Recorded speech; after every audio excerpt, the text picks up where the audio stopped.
سفرة رمضان ما تنفعش من غير الخيار المخلل. هنعمل مع بعض اسهل طريقة للخيار المخلل، طعمه رائع.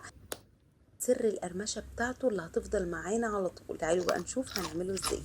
اول حاجة هتختاروا الخيار البلدي اللي بيبقى صغير شوية ورفيع كده وناشف زي ما انتوا شايفين كده. هنقطع القطعة اللي من فوق ومن تحت، وطبعا نكون غاسلين الخيار كويس جدا بمية وخل ومصفيينه كده في مصفى. هرصه بقى في البرطمان بتاعي بالطول كده، والبرطمان مهم جدا يتعقم بمية سخنة وخل ويتنشف كويس جدا. بعد ما بعمل اول صف بحط بقى 3 فصوص من الثوم مقطعاهم نصين كده، وكام ورقة كده من الشبت، وكمان اللي بيدي طعم حلو قوي الكرفس، برضو حطيت ورقتين كده من الكرفس، وممكن تحطوا فلفل اخضر حامي ده اختياري وممكن لا. بعد كده بحط الصف التاني من الخيار، واخر حاجة حطيت ورقتين من ورق اللورا برضو بيدي طعم حلو قوي. وبس كده بقى جاهز عندي. عملت بقى كمان برطمان تاني بس قطعت الخيار مدور، وبرضو حطيت النص الاول وحطيت كل الاضافات، وحطيت النص التاني وكبسته كويس جدا، وده كمان بقى جاهز وحلو قوي. نيجي بقى المحلول التخليل. كل كوباية مية مغلية بتاخد معلقة كبيرة من الملح، معلقة كبيرة من الخل، واهم حاجة معلقة صغيرة من السكر، وهو ده المكون السري اللي هيحافظ على الخيار مقرمش على طول. وانا هنا عملت 4 كوبايات من المية المغلية،